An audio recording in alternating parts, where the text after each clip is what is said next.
The sheriff was already on the porch when my son's SUV rolled into the driveway. That was the part nobody in that car understood yet. 19 days earlier, my daughter-in-law Marissa had stood in the kitchen I paid for and said, "You're a burden in a house you don't even own." Her father smiled. Her mother looked away. And my son, Landon, the boy I carried through fevers, layoffs, and his mother's funeral, stared at the floor and said, "Dad, my wife's family comes first now.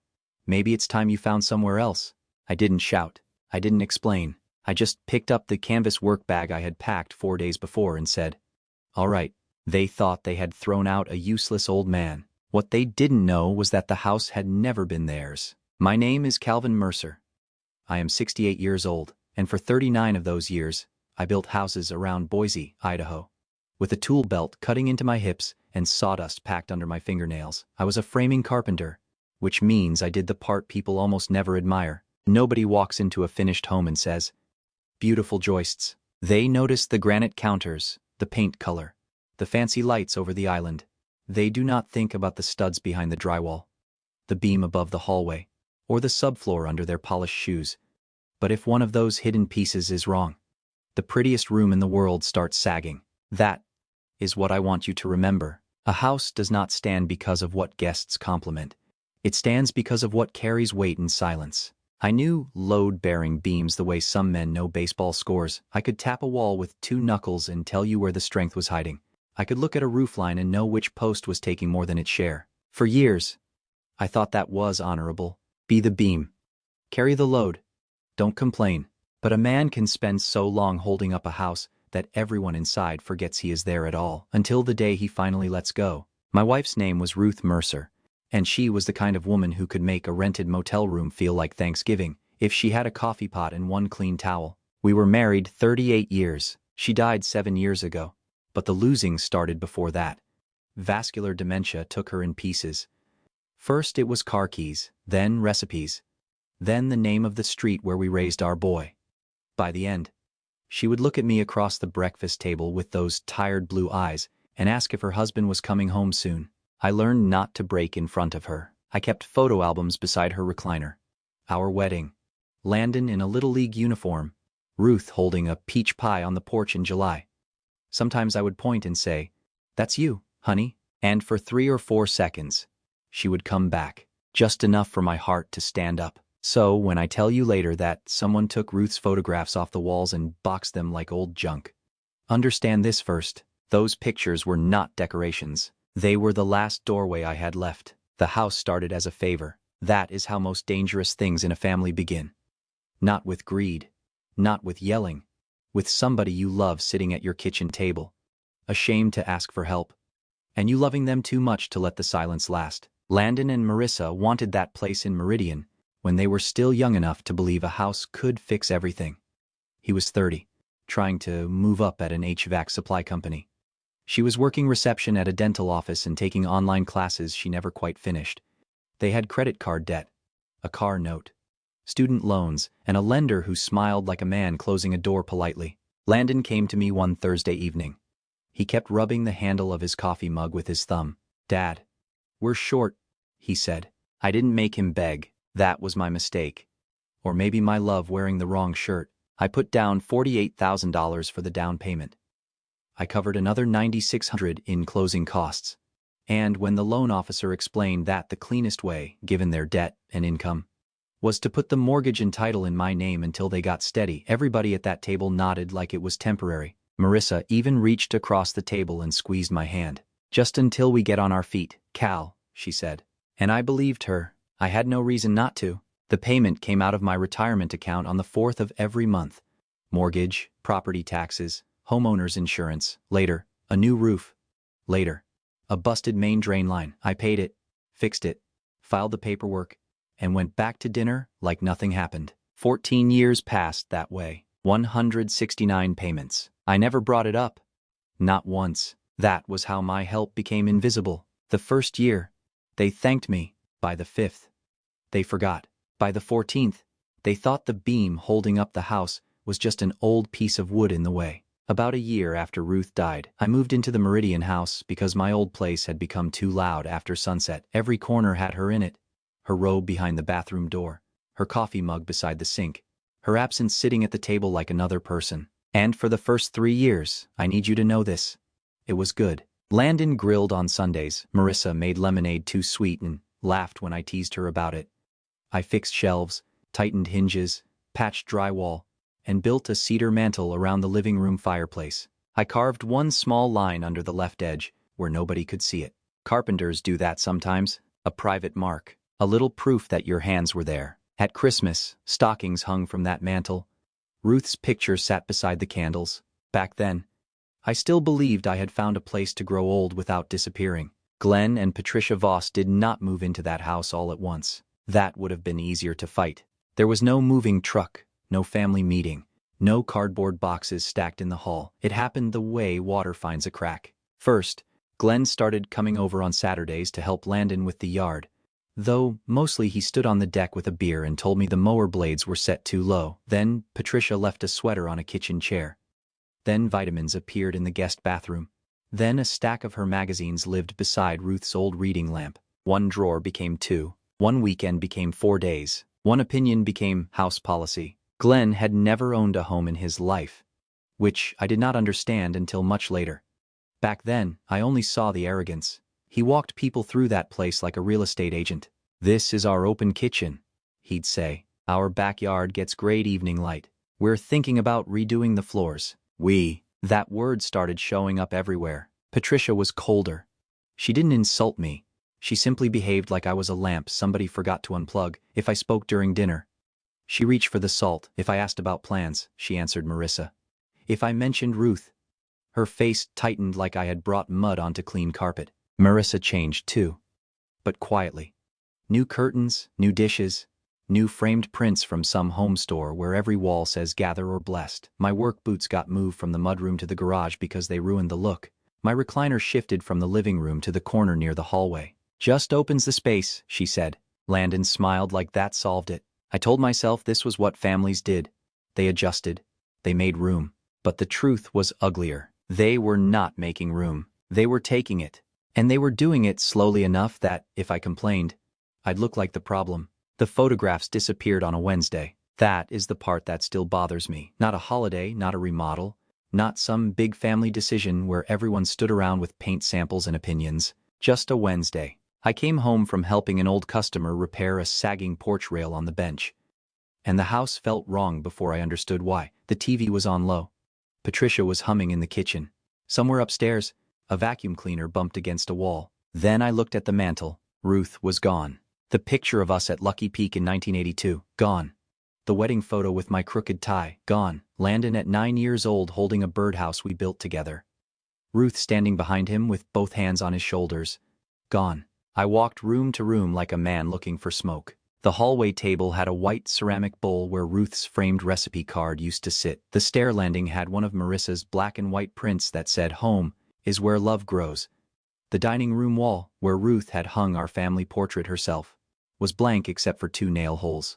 I found them in the coat closet, a plastic storage bin, under Christmas garland, old wreath hooks, and a box of fake snow. For a second, I just stood there with my hand on the lid, listening to my own breathing. Marissa came up behind me and said, "Oh, I was going to tell you.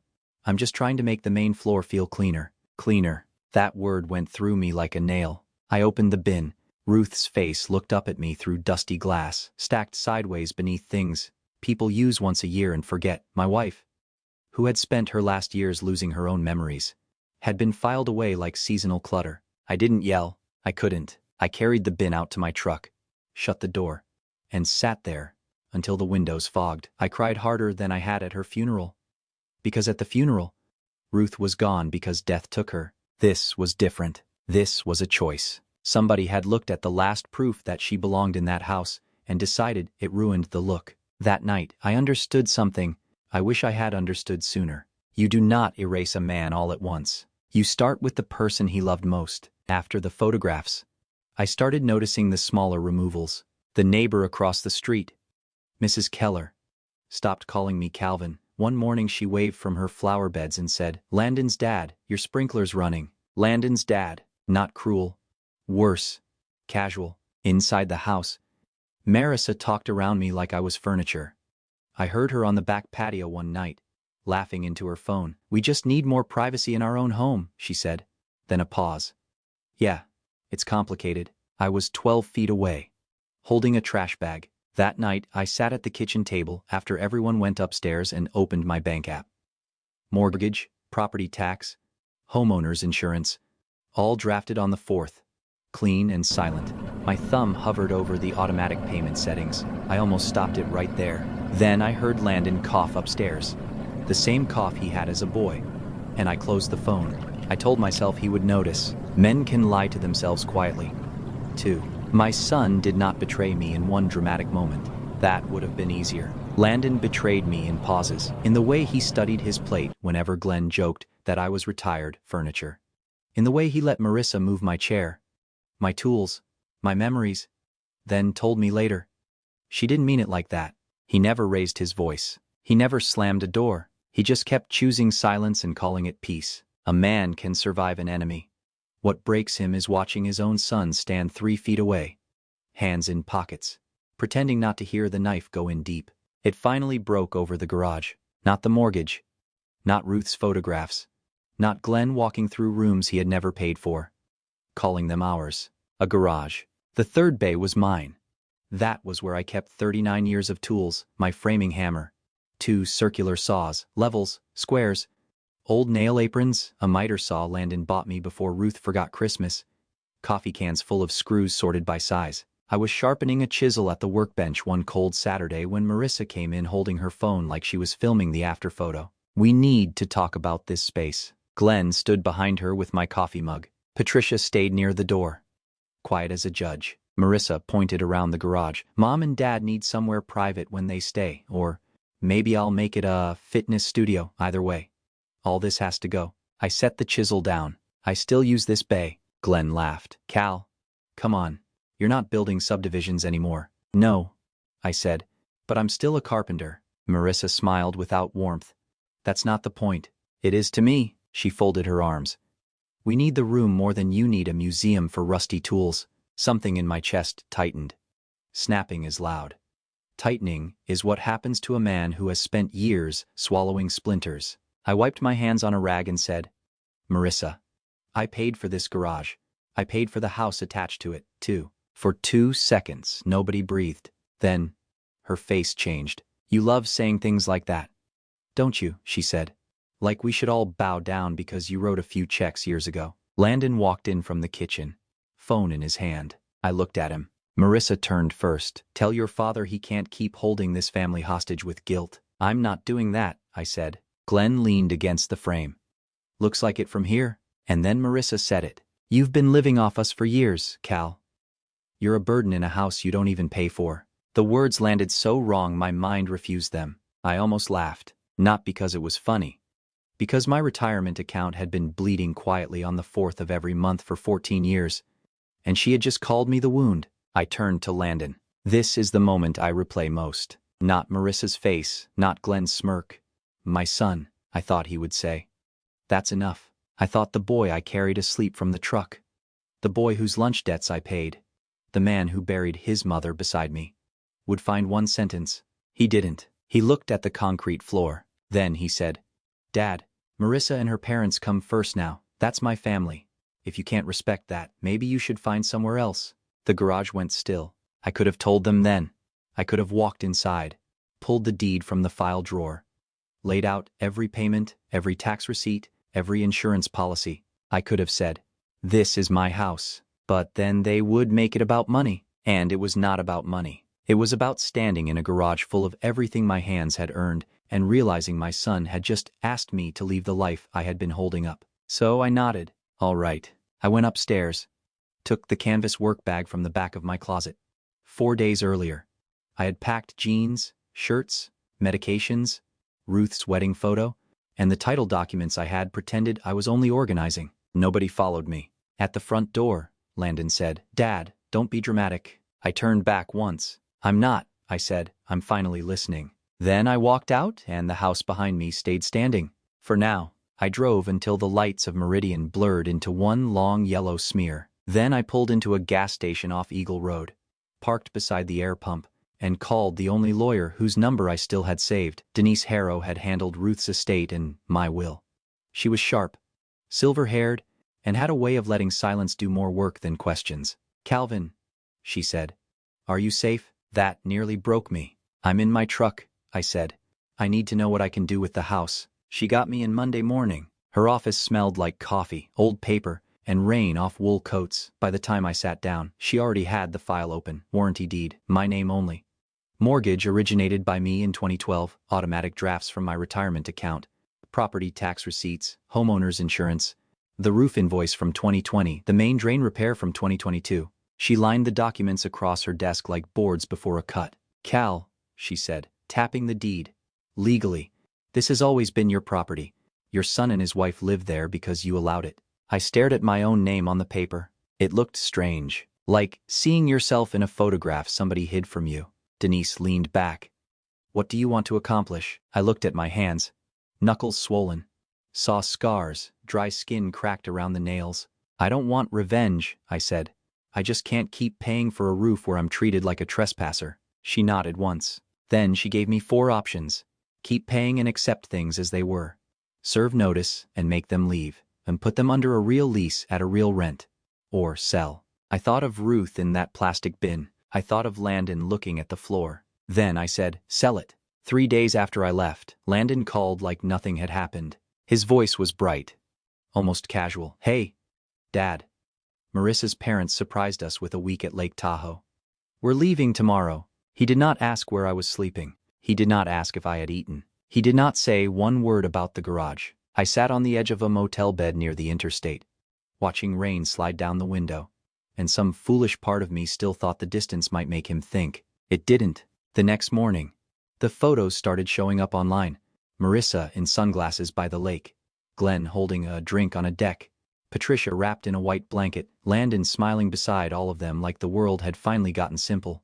The caption under one picture said, "Finally living in peace." I looked at those words for a long time. Then, I put the phone face down. Self-pity is a soft chair, and if you sit too long, you forget how to stand. So I stood. Denise sent me to a realtor named Elena Park, who had sold 3 houses on that side of Meridian in the same month and talked like a woman who could smell nonsense through drywall. She met me there Friday morning. The first thing Elena noticed was not the kitchen. It was the cedar mantel. "Who built that?" she asked. I did. She ran her hand under the left edge and smiled. "Then we do not hide it." For the next 2 weeks, I worked like I had been 20 years younger. I hired cleaners, I paid a painter to cover the scuffs in the hallway. I replaced 2 cracked tiles in the laundry room, tightened the deck railing, oiled the front door, and fixed the garage track that Glenn had complained about for 3 years without touching a wrench. My body hurt every night, but it was a clean hurt. The kind a man earns by building instead of shrinking. A young handyman named Jesse helped me clear the backyard workshop. He lifted one of my old saws and said, "Man, they don't make them like this anymore." I nearly laughed. That saw had gotten more respect from a stranger than I had in my own kitchen. The listing went live Tuesday. By Thursday, Elena had 28 showings. By Sunday, there were 10 offers, 4 cash. I did not take the highest one. I chose Nora and Miguel Alvarez. She was an ER nurse. He fought wildfires.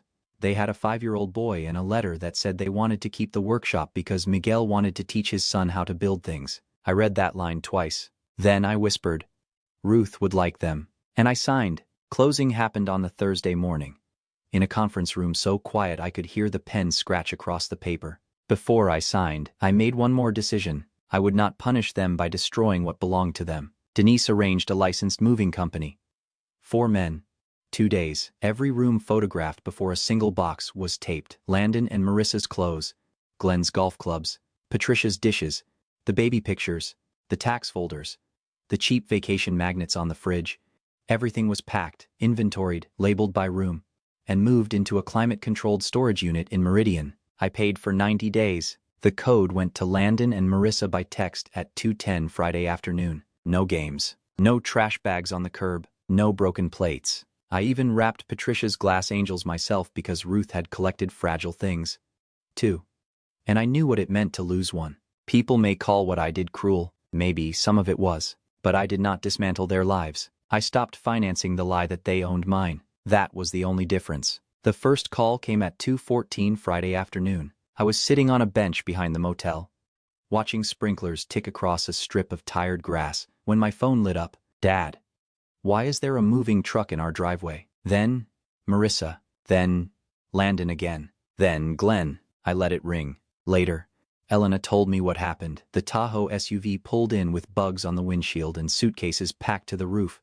Marissa stepped out first, still wearing vacation sunglasses, and walked straight toward Nora Alvarez, who was carrying a box marked kitchen. "You have the wrong house," Marissa said. Nora set the box down gently. "Ma'am, we closed on this house yesterday." Glenn laughed once, loud and ugly. "No, you didn't. This is our property." Miguel came out of the garage holding the closing folder. He did not raise his voice. Men who fight wildfires do not need to perform strength. He opened the papers. Marissa shoved her key into the front lock. It did not turn. That was when somebody called the sheriff. A deputy stood on the porch, checked the county records, and told my son the parcel had transferred the previous morning. Marissa turned to Landon. "You said your father would never do this." Landon had no answer, for once. His silence finally cost somebody else. The calls kept stacking up. At first, they were angry, then panicked, then something worse, confused. 42 missed calls became 58 before dark. Landon left one voicemail that I played 3 times. Sitting in my truck outside a diner with coffee going cold in the cup holder. "Dad," he said, voice cracked raw. "I don't understand. How could you sell it? How could you even do that?"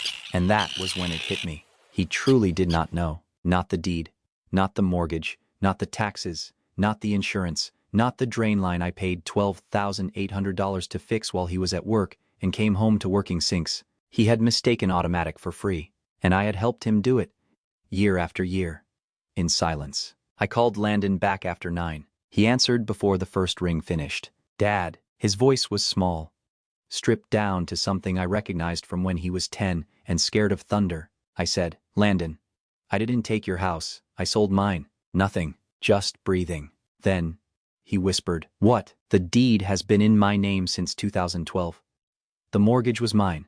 169 payments came out of my retirement account. Taxes, insurance, roof, drain line, all of it." He made a sound like air leaving a tire. "I didn't know." "I believe you," I said. "That's part of the problem." He started crying. "Where are we supposed to go? Your things are in storage, 90 days paid. Code is in your phone. Nothing was damaged." Marissa grabbed the phone. "You humiliated us," she snapped. "In front of strangers, in front of the whole street." I closed my eyes and saw Ruth's picture under fake snow. "You handled the humiliation," I said. "I handled the paperwork." She cursed at me.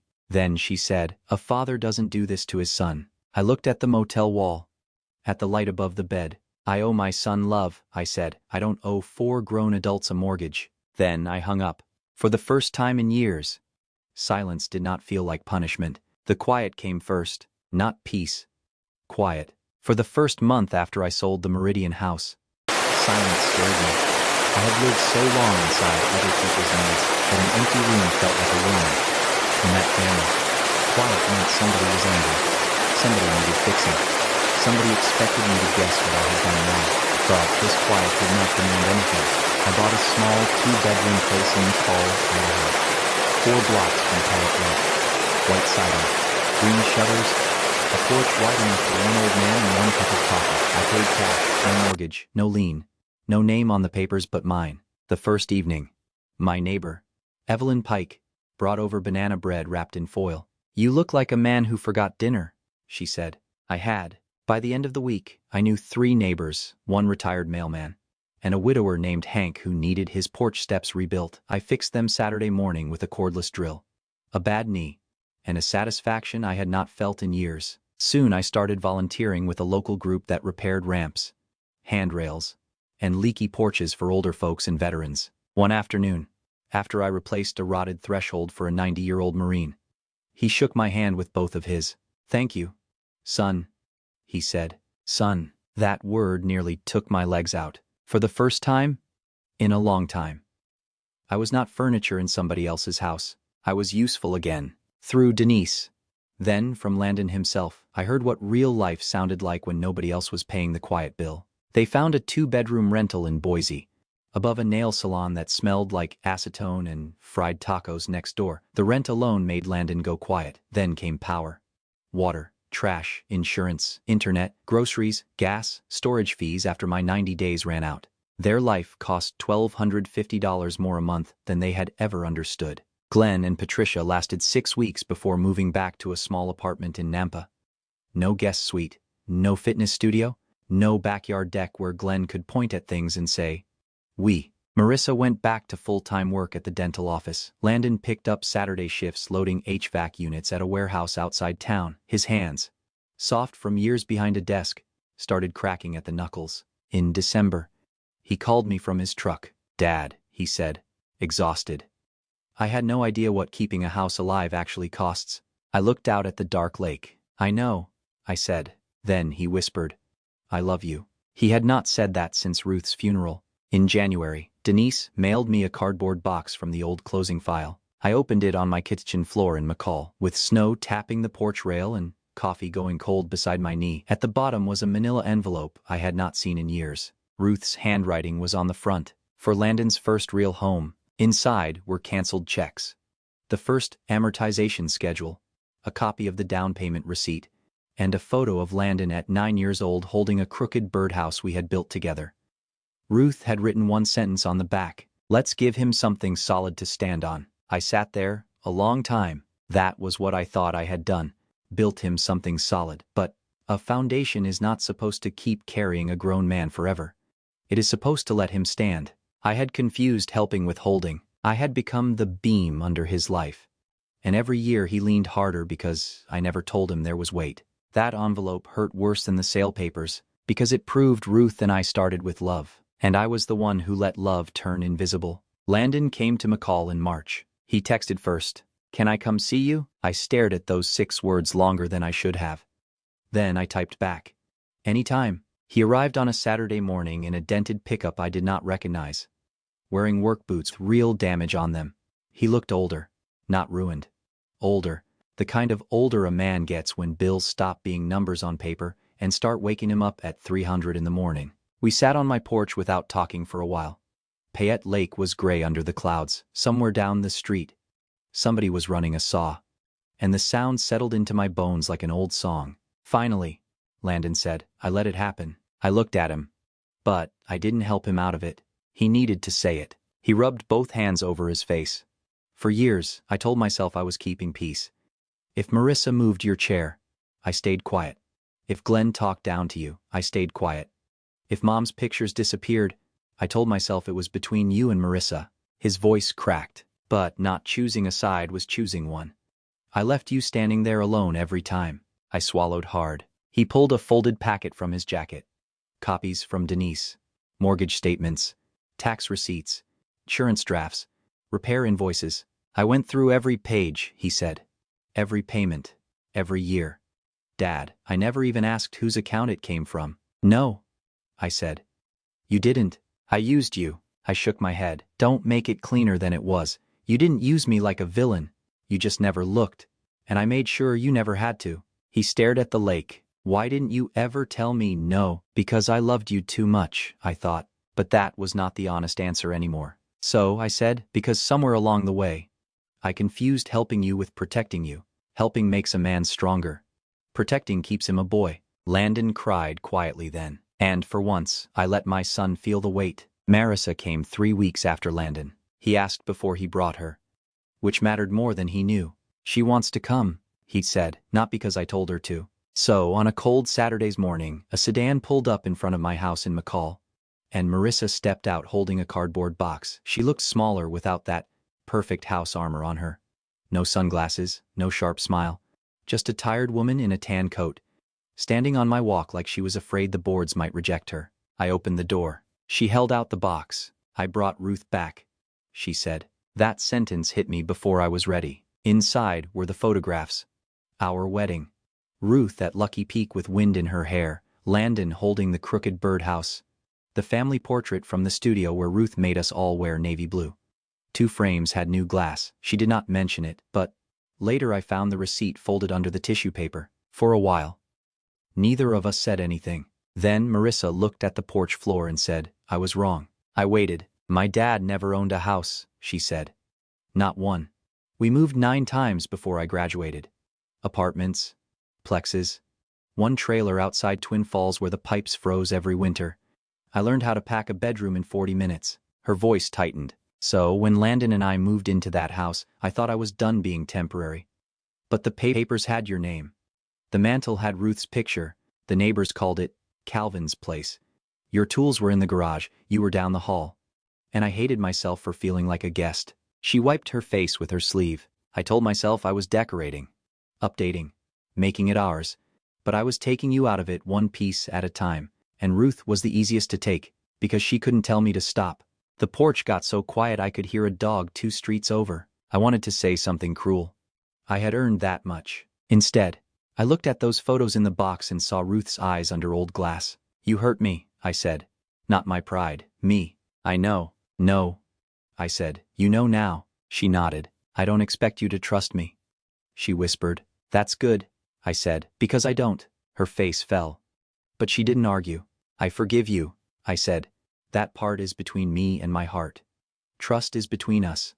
And that takes time. She looked up then, crying silently. For the first time. She did not ask for the room to change around her. She just stood in it. 2 years later, Landon and Marissa bought a small house in Kuna. Nothing fancy. Yellow siding, a narrow driveway, and a maple sapling waiting by the porch. They did it themselves. Marissa went back full-time at the dental office. Landon kept Saturday warehouse shifts for 19 months.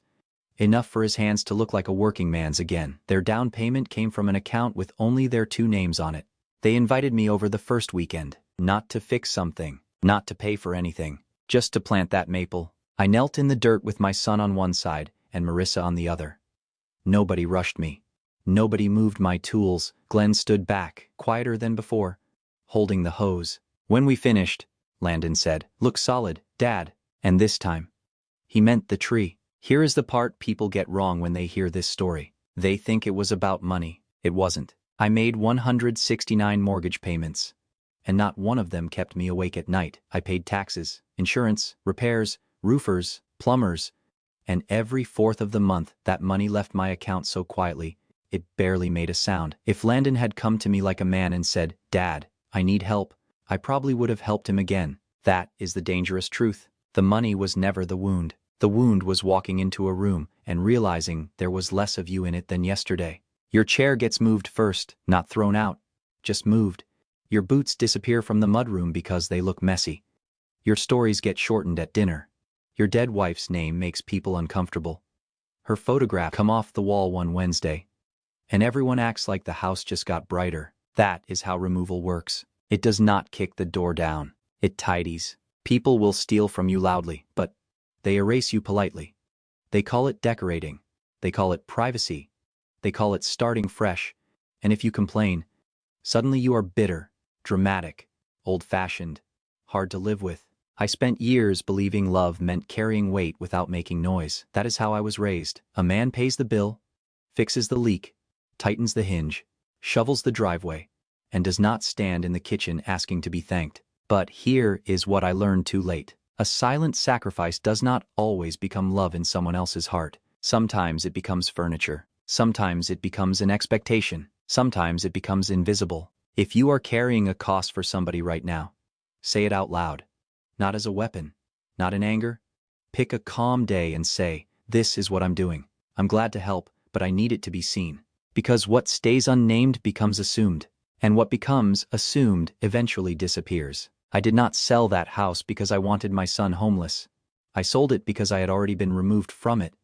One quiet piece at a time. The deed only proved what my heart had been trying to tell me. A house can stand for years on a hidden beam, but a man cannot live forever inside a wall. Now, I want to hear from you, because I know people will split right down the middle on this. Comment 1 if you think I did the right thing. I sold the house legally, packed their belongings properly, paid for storage, and let them come home to the truth they had ignored for 14 years. Comment 2 if you think I should have sat Landon, Marissa, Glenn, and Patricia down first and said, "This is my house. This is what I've paid. This is what changes today." Maybe a better man would have done that.